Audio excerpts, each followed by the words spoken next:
Assalamualaikum warahmatullahi wabarakatuh. Waalaikumsalam warahmatullahi wabarakatuh. Nama saya Ade Muhammad Safari dari kelas 12 IPA 1. Saya di sini sebagai moderator akan mempresentasikan materi mengenai pernikahan menurut Undang-Undang Dasar Negara Republik Indonesia.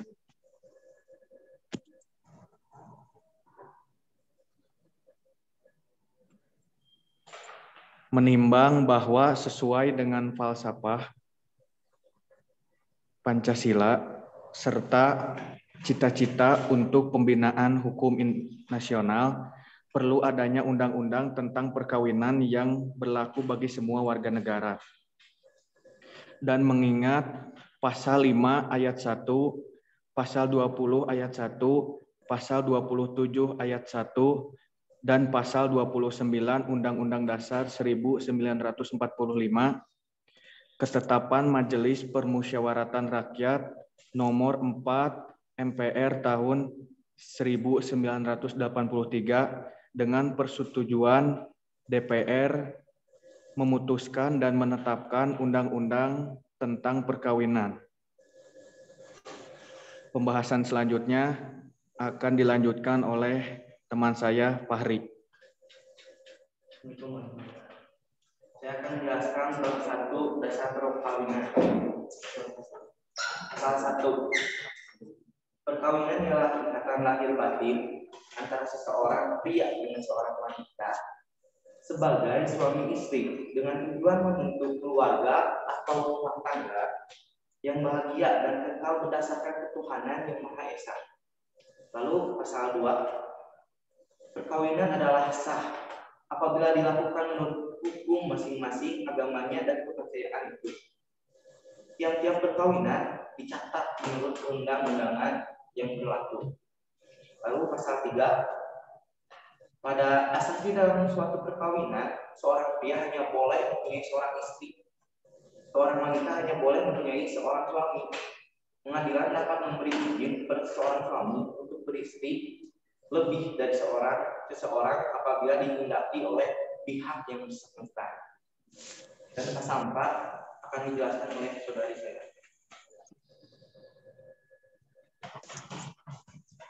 Pasal 4. Dalam hal seorang suami akan beristri lebih dari seorang pemain, bagaimana tersebut dalam pasal 3 ayat 2. Undang-undang ini maka ia wajib mengajukan permohonan kepada pengadilan daerah tempat tinggalnya. Pengadilan dimaksud ayat 1 pasal ini hanya memberi izin kepada seorang suami yang akan beristri lebih dari seorang apabila istri tidak dapat menjalankan kewajiban sebagai istri mendapat cacat badan atau penyakit yang tidak dapat disembuhkan, istri tidak dapat melahirkan keturunan. Pasal 5, untuk dapat mengajukan permohonan kepada pengadilan sebagaimana dimaksud dalam pasal 4 ayat 1, undang-undang ini harus dipenuhi syarat-syarat sebagai berikut. 1. Adanya persetujuan dari istri-istri. 2. Adanya kepastian bahwa suami mampu menjamin keperluan-keperluan hidup. 3. Istri-istri dan anak-anak mereka. Persetujuan yang dimaksud pada ayat 1 huruf A pasal ini tidak diperlukan bagi seorang suami apabila istri-istrinya tidak mungkin dimintai persetujuannya dan tidak dapat menjadi pihak dalam perjanjian, atau apabila tidak ada kabar dan istrinya selama sekurang-kurangnya 2 tahun, atau karena sebab-sebab lainnya yang perlu mendapat penilaian dari hakim pengadilan. Bab selanjutnya, bab 2 akan dijelaskan oleh teman saya dari Bab 2 syarat-syarat perkawinan. Dalam pasal 6, perkawinan harus didasarkan atas persetujuan kedua calon mempelai. Untuk melangsungkan perkawinan, seorang yang belum mencapai umur 21 tahun harus mendapat izin kedua orang tuanya. Di pasal 7, perkawinan hanya diizinkan jika pihak pria sudah mencapai umur 19 tahun dan pihak wanita sudah mencapai umur 16 tahun. Dan pasal 8, perkawinan dilarang antara dua orang yang berhubungan darah dalam garis keturunan lurus ke bawah ataupun ke atas. Berhubungan darah dalam garis keturunan menyamping, yaitu antara saudara, antara seorang dengan saudara orang tua, dan antara seorang dengan saudara neneknya. Berhubungan semenda, yaitu mertua, anak tiri, menantu, dan ibu atau bapak tiri. Berhubungan susuan, yaitu orang tua susuan, anak susuan, saudara susuan, dan bibi atau paman susuan. Berhubungan saudara dengan istri atau sebagai bibi atau kemenakan dari istri dalam hal seorang suami beristri lebih dari seorang. Mempunyai hubungan yang oleh agamanya atau peraturan lain yang berlaku dilarang kawin. Pasal selanjutnya akan disampaikan oleh teman saya itu Pak.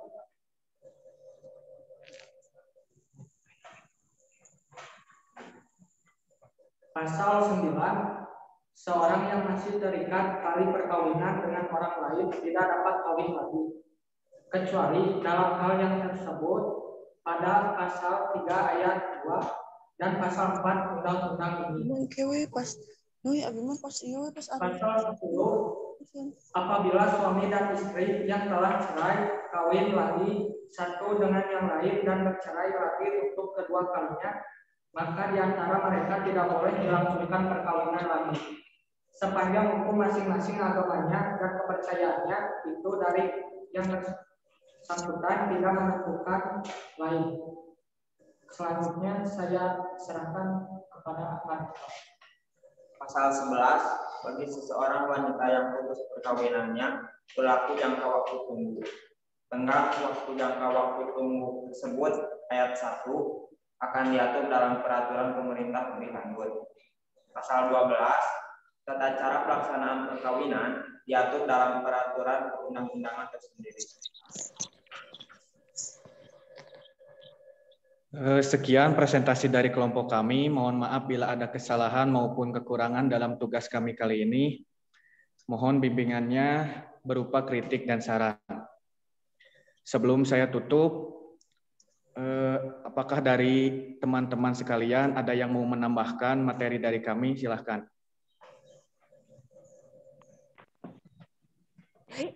Ini beres.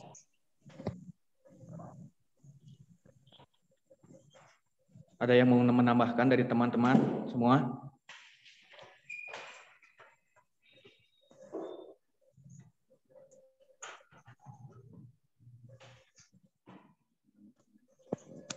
Kan punya uang. Jika tidak ada, mungkin dari Bapak Patur sendiri ada yang mau ditambahkan, Pak? Baik, terima kasih untuk perkenan waktunya. Tadi sudah sangat jelas sekali ya sebetulnya untuk Undang-Undang Perkawinan nomor 1 tahun 79 ya, 74 kalau nggak salah. Nah, di sana itu diatur masalah perundang-undangan secara hukum ketatanegaraan di negara kita, bahwasannya untuk pernikahan ini terdapat beberapa aturan-aturan yang ditetapkan. Yang pertama tadi sudah dijelaskan bahwa usia pernikahan itu untuk laki-laki usianya 19 tahun ya kalau di sana. Tetapi kalau kita lihat sebetulnya itu sudah direvisi jadi 20 tahun ya. Jadi masa menikah seorang laki-laki minimal berusia 20 tahun dan perempuan itu 20 tahun. Nanti kita cek lagi ya. Kalau memang dari sana itu usia perempuannya 16 tahun dan laki-laki 19 tahun.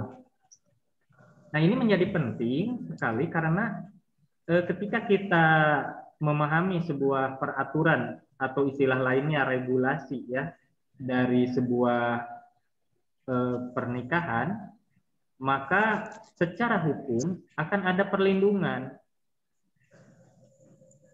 Maksudnya bagaimana kalau seandainya seorang itu tidak mengikuti aturan-aturan ketatanegaraan, misalnya menikah di bawah tangan, menikah di bawah tangan itu adalah seorang yang menikah tanpa pencatatan di KUA, atau istilah lain kalau kita sebut adalah nikah siri.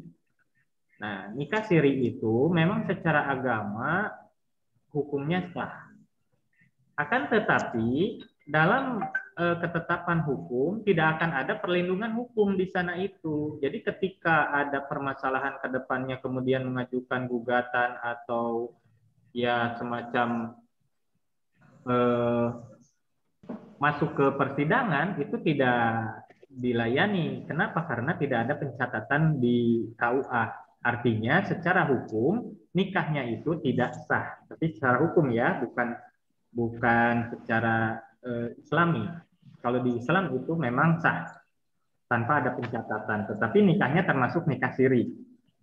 Nah, maka ketika terjadi permasalahan ke depannya, kalau misalnya tidak mengikuti aturan yang ditetapkan di negara kita, dianggap pernikahannya itu tidak sah. Jadi kalau nanti ke depannya ada permasalahan misalnya seperti contoh terjadi KDRT ataupun tidak memberikan nafkah, maka ketika gugatan ke pengadilan agama, nah itu tidak bisa diproses.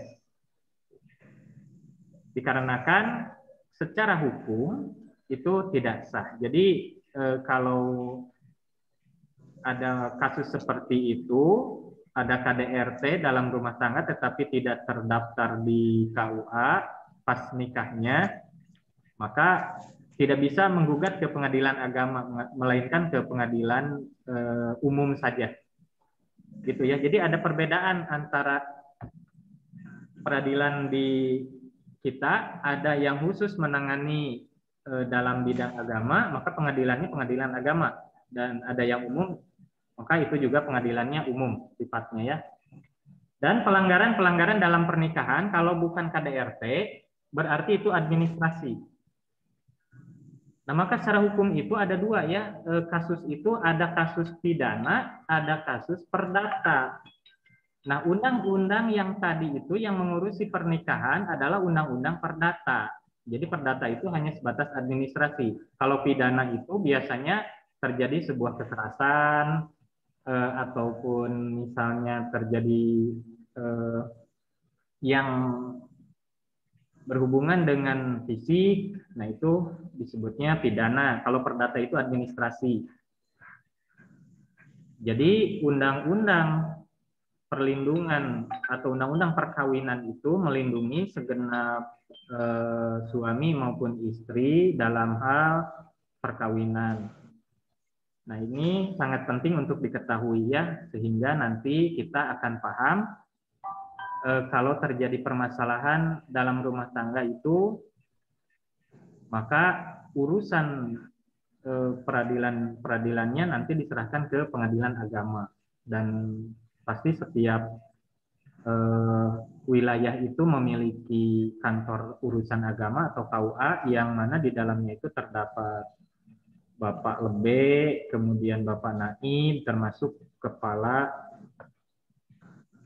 KUA-nya ya, yang nanti biasanya khusus menangani dalam hal rumah tangga. Itu KUA ya, termasuk wakaf, mungkin itu juga sama KUA. Nah, satu hal lagi yang sangat penting untuk kita ketahui bahwasannya dalam pernikahan itu ada yang namanya sigot taklek. Nah, biasanya kalau di buku nikah itu ada sigot taklek. Apa itu sigot taklek? Sigot taklek itu adalah perjanjian antara seorang suami dan istri yang manakala misalnya terjadi sesuatu hal ke depannya itu, nah secara hukum nanti mendapatkan perlindungan. Apa isinya? Sigot taklek itu isinya diantaranya adalah janji seorang suami manakala dia menelantarkan istrinya, jadi ada semacam perjanjian kalau saya tidak memberikan nafkah lahir maupun batin selama 1 bulan, maka si perempuan boleh menggugat si suaminya itu dengan cara datang ke pengadilan agama dan membayar pendaftaran sebesar 10.000 kalau tidak salah ya. Mungkin itu aturannya bisa berubah. Nah, itu namanya sigotanglek. Jadi ketika seorang suami itu menelantarkan istrinya, si istri boleh mengajukan gugatan. Itu kalau dalam pencatatan di KUA. Makanya kalau nikahnya tidak tercatat di KUA, tidak ada sigotanglek seperti itu. Jadi nanti bisa-bisa si istri yang dirugikan atau si suami yang dirugikan seperti itu ya. Ini sangat penting sekali. Termasuk di dalamnya tadi kita lihat di undang-undang ada bab yang menerangkan tentang poligami. Nah, biasanya kan perempuan kalau dengar istilah poligami itu suka manyun ya. Padahal poligami itu suatu hal yang diperbolehkan baik secara hukum agama maupun secara hukum negara dengan syarat-syarat yang tadi sudah diungkapkan. Kalau syarat di hukum itu yang pertama harus ada persetujuan istri. Tidak boleh seorang suami itu tidak terbuka dengan istrinya ketika poligami. Jadi harus ada izin tertulis dan ditandatangani di atas materai. Memang untuk poligami ini harus ada alasan, termasuk di agama juga. Tidak semudah itu ya seorang melakukan poligami asal bogoh, kemudian tambah istri, enggak lah. Ada aturan-aturan tertentu. Yang pertama adalah jelas dia itu mampu untuk bersifat atau bersikap adil. Adil dalam artian apa? Ya, adil itu beragam ya, makna adil itu. Adil bisa sama rata. Itu kan adil juga ya. Misalkan si A dikasih uang 1.000 dan si B dikasih uang 1.000, itu adil namanya. Itu satu, konsep adil itu seperti itu. Jadi sama rata. Yang kedua, misalnya adil itu bukan sama rata, tetapi adil itu berdasarkan kebutuhan. Misalnya begini, seorang istri pertama punya anak 2, istri yang kedua tidak punya anak. Kemudian apakah misalnya si istri pertama yang punya anak itu dikasih 100.000 dan yang tidak punya anak dikasih 100.000. Apakah itu adil enggak?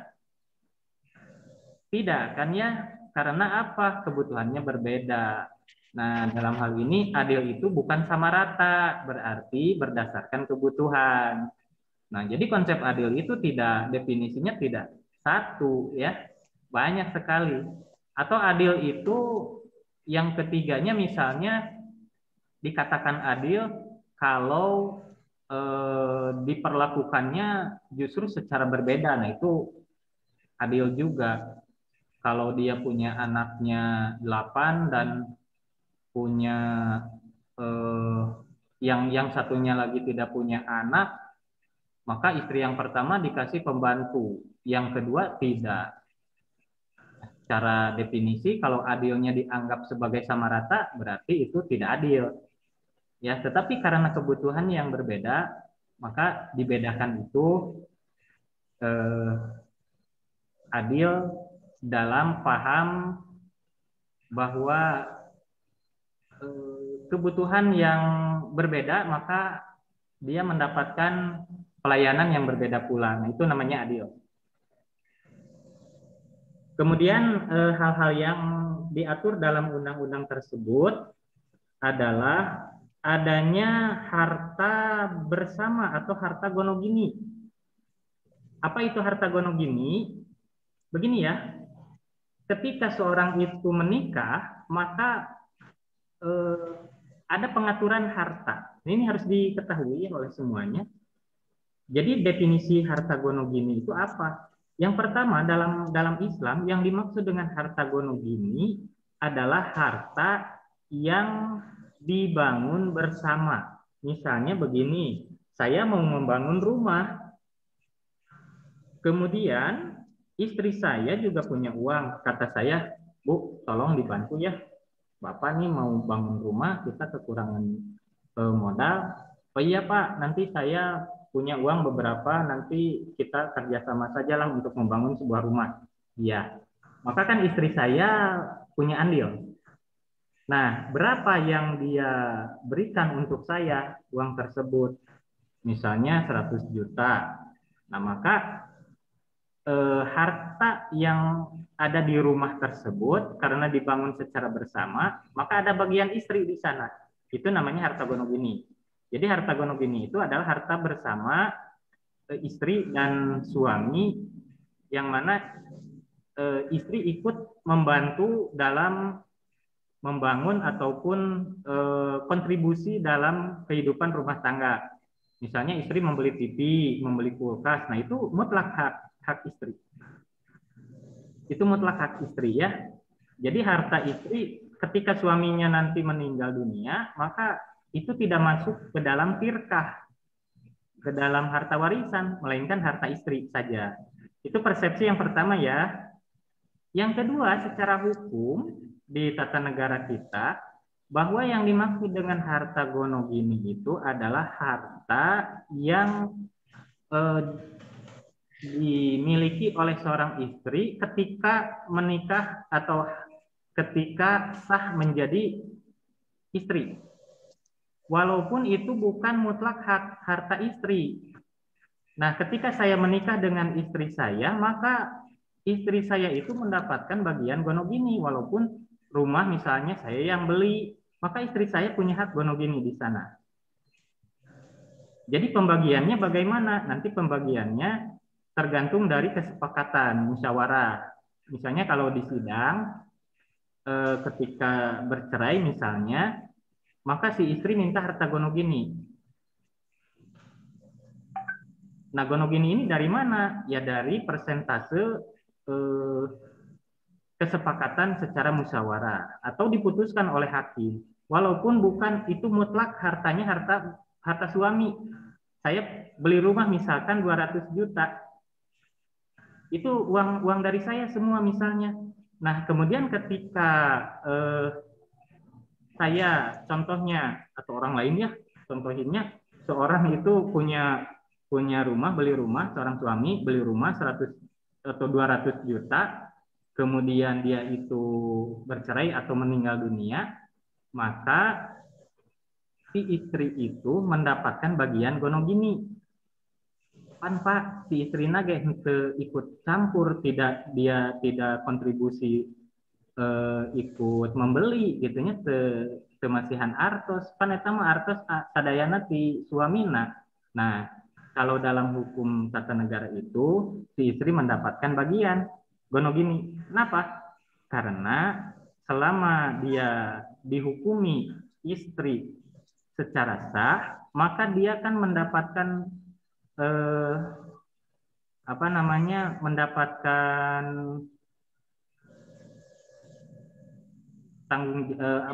dalam tanggung jawab si suami.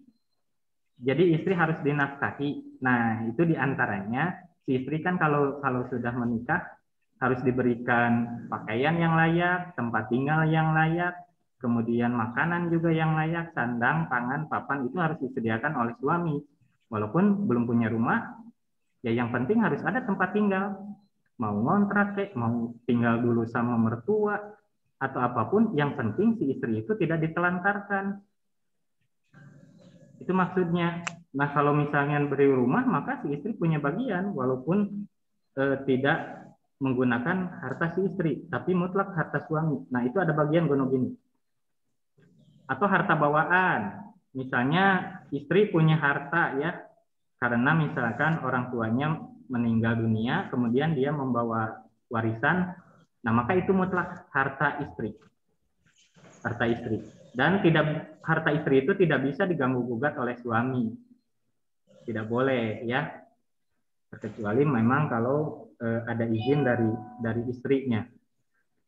Nah, itu seputar Undang-Undang Perkawinan nomor 1 tahun 74. Di sana dijelaskan tentang usia pernikahan, kemudian tentang hal-hal yang berkaitan dengan masalah-masalah dalam rumah tangga di peradilan, kemudian termasuk gonogini dan hak asuh anak. Satu lagi.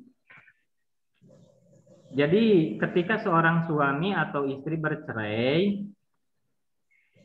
kemudian punya anak, nah anak ini nanti ikut siapa?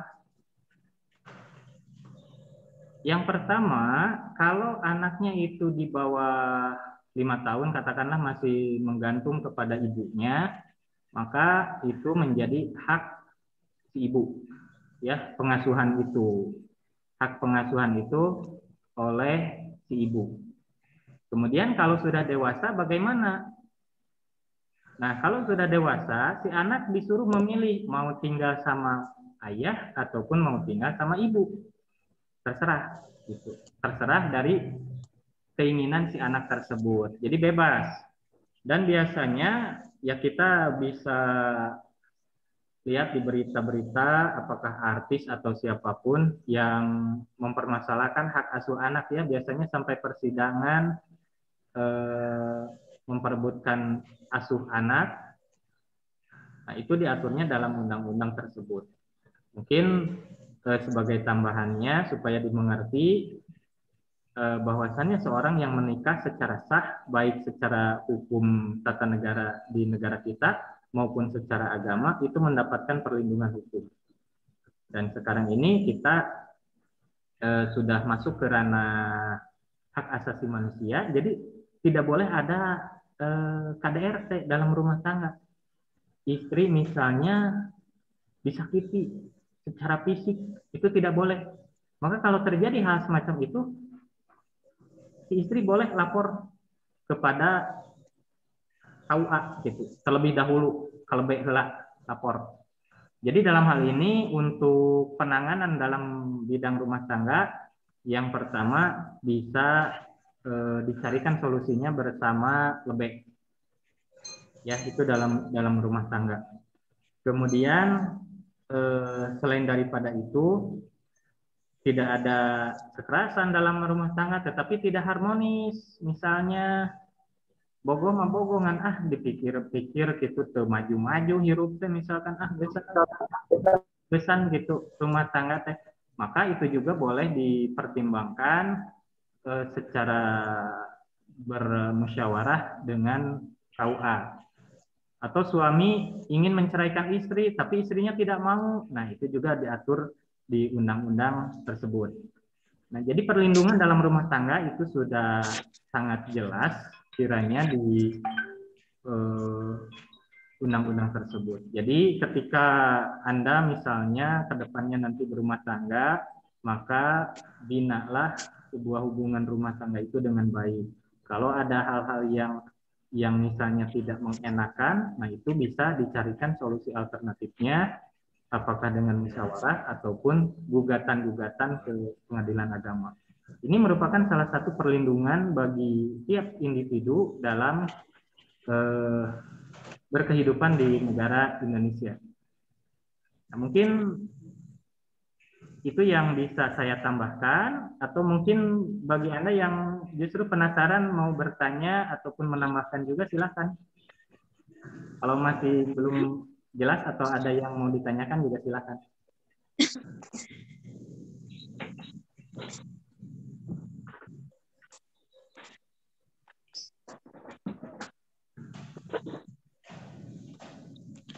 Tidak ada Baik, yang untuk ingin semuanya.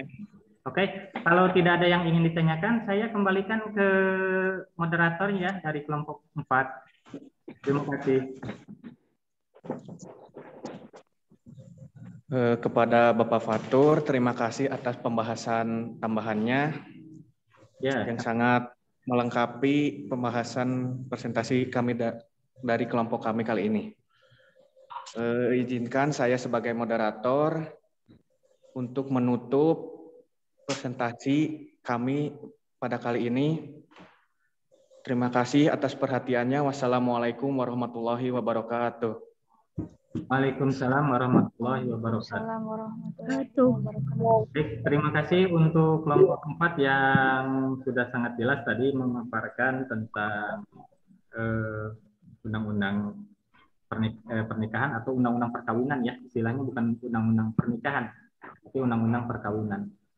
Dan itu berlaku juga tidak hanya untuk umat Islam, tetapi pokoknya semua warga negara Indonesia, baik yang Muslim ataupun non-Muslim, mendapatkan perlindungan dalam rumah tangga melalui Undang-Undang nomor 1 tahun 74 apa 79 ya, lupa lagi tadi.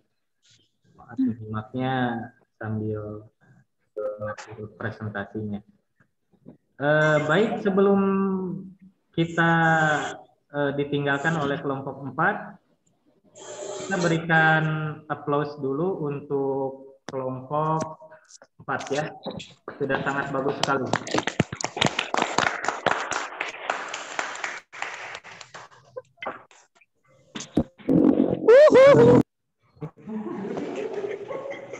Ya, ceria sekali ya. Sudah beres berarti sudah ngemplong. Alhamdulillah. Ya. Baik, untuk selanjutnya mungkin kelompok 5 di sini apakah sudah hadir? Kelompok 5 yang nanti akan memaparkan materinya, dan untuk materinya malam sudah mengirimkan ya. Sudah siap? Sudah. Baik, kalau sudah siap, saya coba buka dulu ya untuk PowerPoint-nya.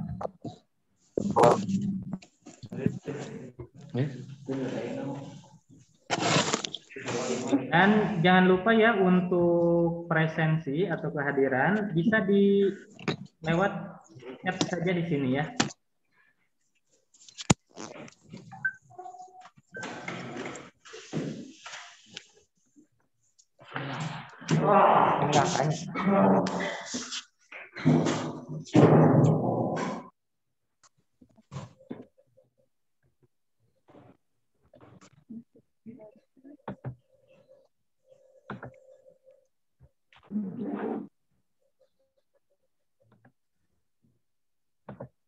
Mohon maaf, ditunggu dulu ya sebentar untuk menampilkan slide dari kelompok 5.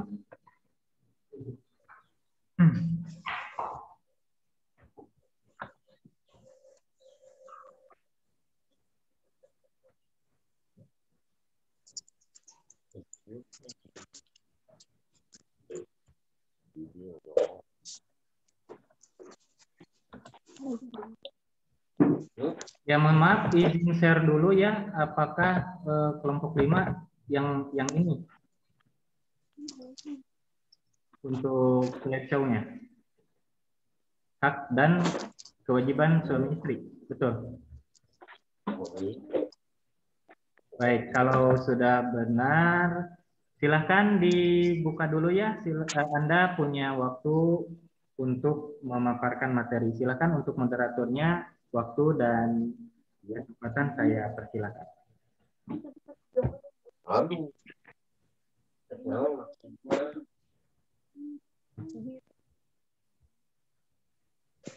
Assalamualaikum warahmatullahi wabarakatuh. Waalaikumsalam warahmatullahi wabarakatuh. Saya Nurdianti, kelas 12 IPA 1, akan memaparkan presentasi tentang kewajiban suami terhadap istri.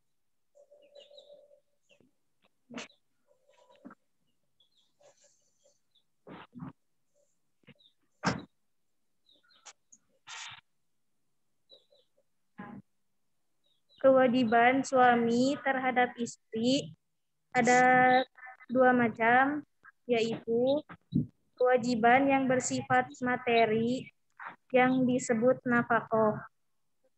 Yang kedua, kewajiban yang tidak bersifat materi. Contohnya, menggauli istri secara baik dan patut.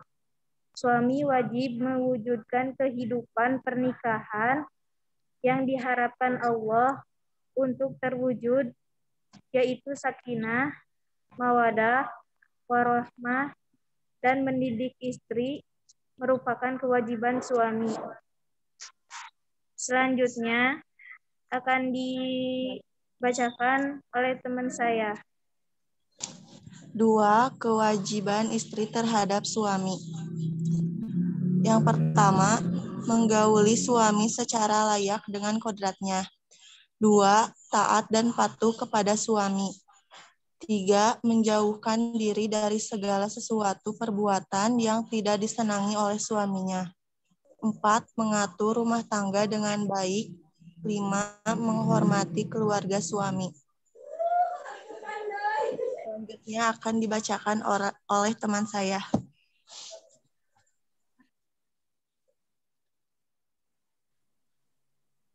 Tiga, hak bersama suami istri.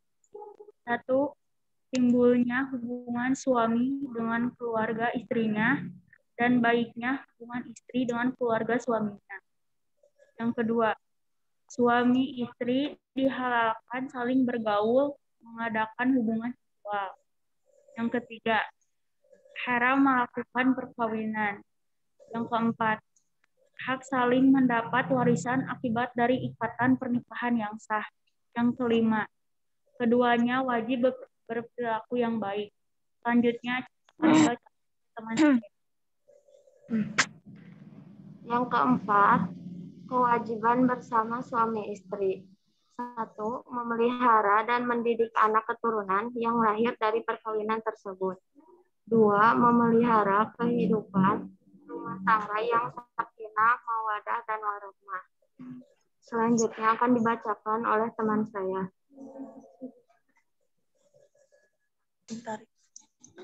5. Hak suami atas istri. 1. Ditaati dalam hal-hal yang tidak maksiat. 2. Istri menjaga dirinya sendiri dan harta suami. 3. Tidak bermuka masam di hadapan suami. 4. Tidak menunjukkan keadaan yang tidak disenangi suami.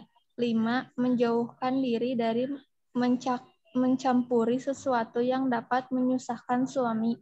Selanjutnya dibacakan oleh teman saya.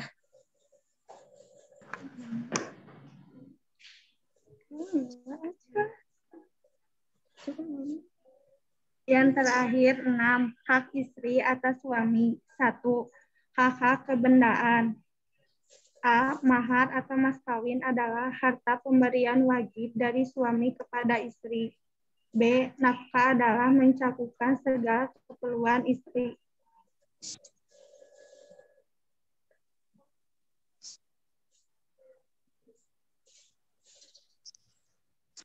Sekian presentasi.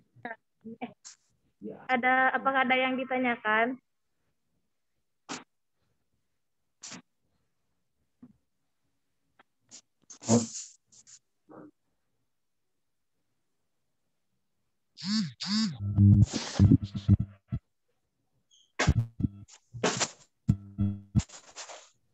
Ada yang ditanyakan?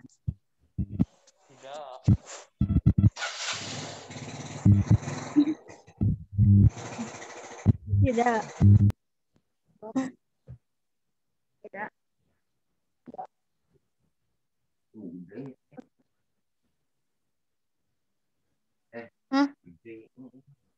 Maaf.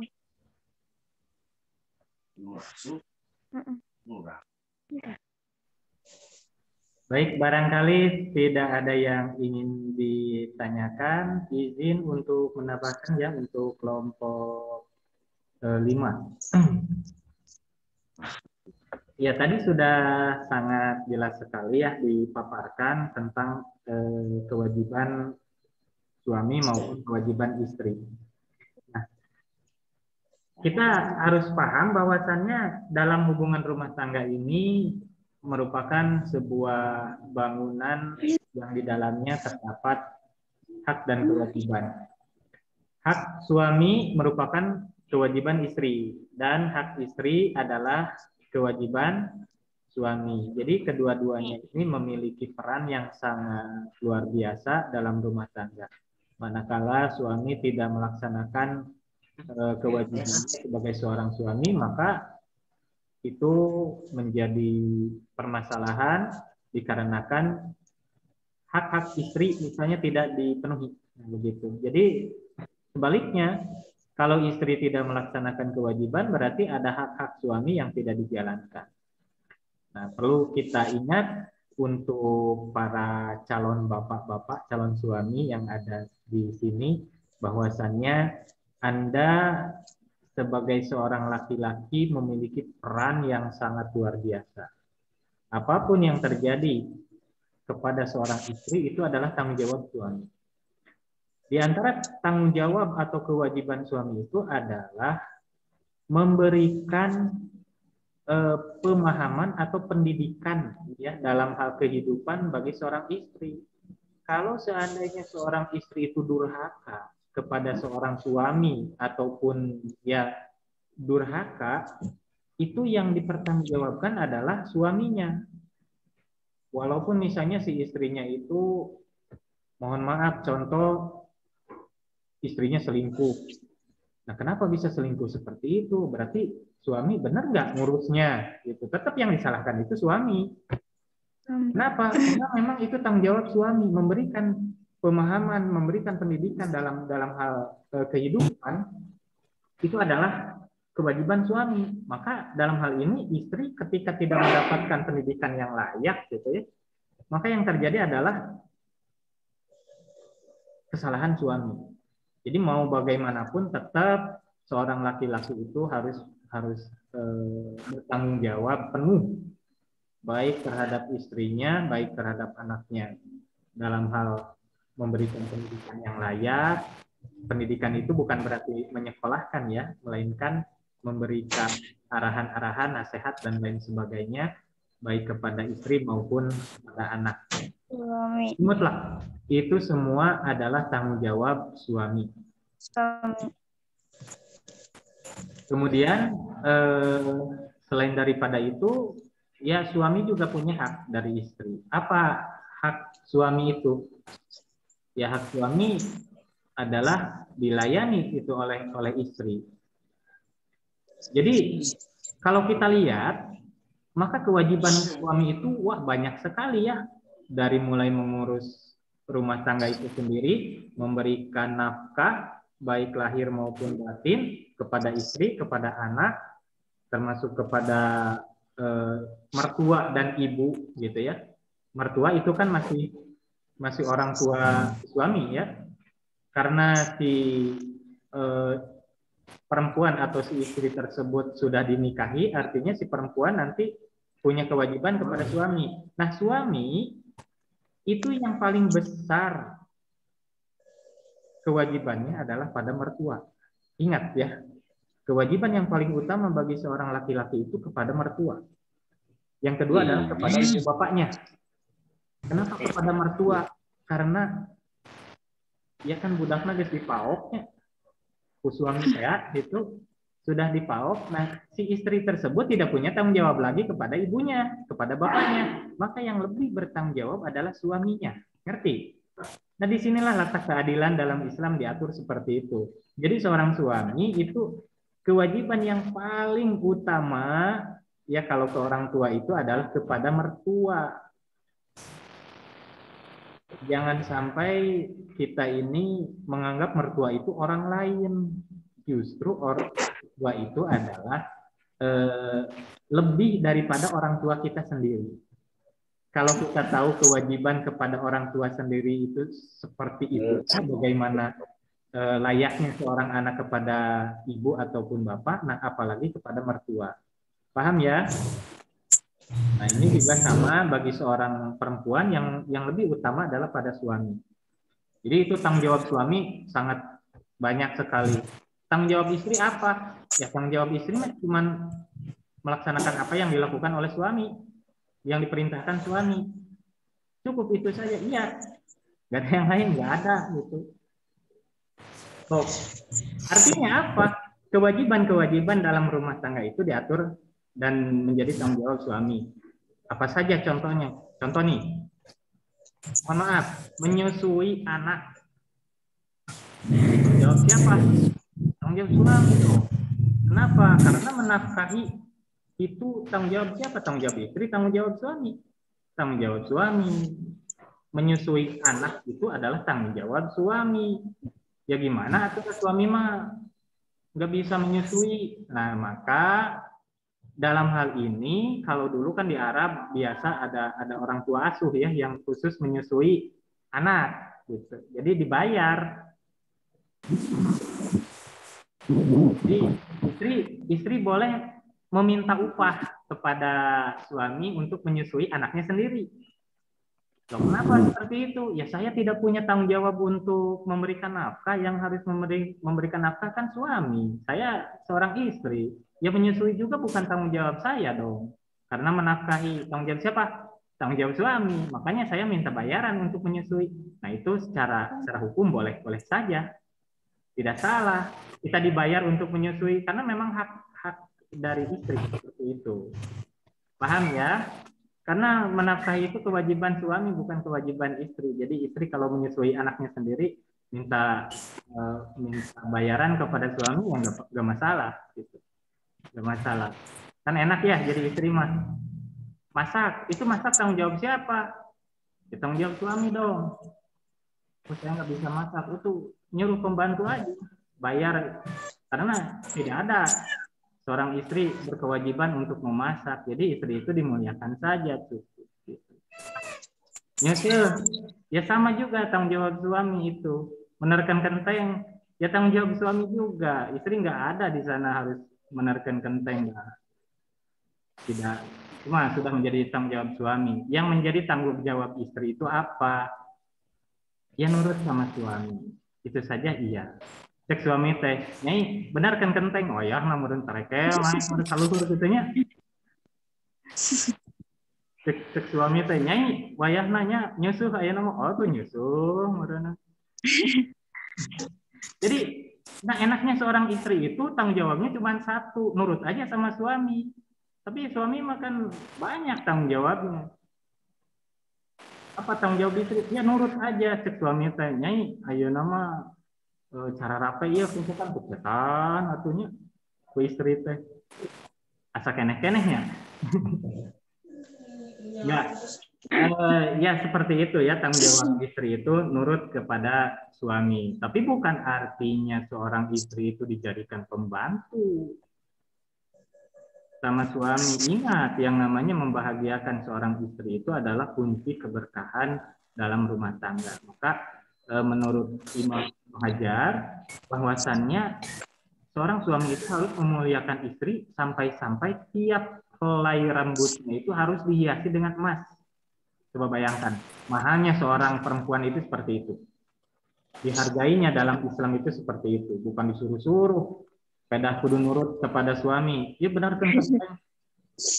Ya nak kudu nurut. Nah, kamu kan istri saya. Jadi tanggung jawab istri itu harus nurut pada suami. Yang nggak gitu-gitu amat gitunya. Kita harus paham dalam hal ini bukan artinya seorang istri itu justru jadi pembantu, mus-mus nanaon nyai, mus-mus kayak itu ibu, mus-mus kayak neng atau mama, ya. Seperti itu. Karena pada dasarnya semua itu adalah tanggung jawab suami. Ya, dari mulai nyetrika, dari mulai masak, kemudian menyediakan makanan, itu semua adalah tanggung jawab suami. Termasuk mengasuh dan menyusui anak. Itu tanggung jawab siapa? Tanggung jawab suami. Karena yang menafkahi itu kewajiban suami. Jadi itu boleh meminta bayaran kepada suami dalam hal ini. Hari tega mah, apa kata laku gitu. Nah, dalam hal ini pun punya